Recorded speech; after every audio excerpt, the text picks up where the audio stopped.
Yanzu na gane sai da ke duniya za na more rayuwa.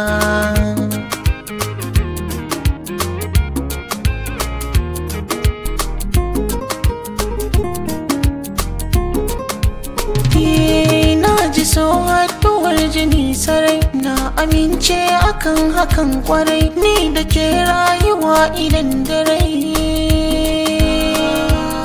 Na yi burin zama da ke da'iman abadin a rayuwa.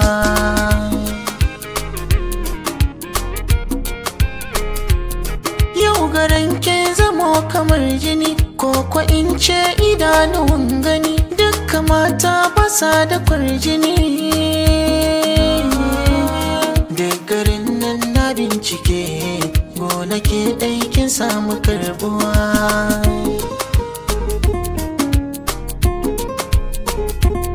Wanda bai san kini da shi babu sauran shiri a rayuwa. Ran da duk na yi gamo da shi, Allahu ya san mai za ya faruwa. Ko da sun kai yawan tururuwa, duk su taro su zo da yan uwa, a fagen san ki ba na kaduwa. Na sadaukar dare ake, ko da ni za da rasa rayuwa.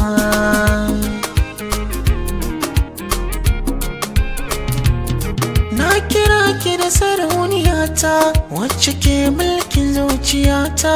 A yanzu babu wanda ya kai ni gata, tunda ke ce masoyiyata. Kin iya kwalliya da tsafta, kina da saukin fahimta.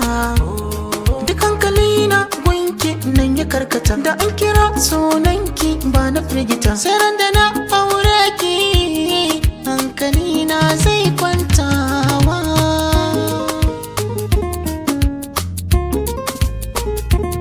Zuciyata tana ta damuwa kan tunanin rana ta rabuwa. Babu makawa ko mai shakuwa.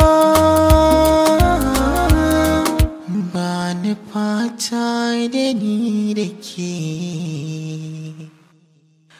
wanga rana ta zo rayuwa.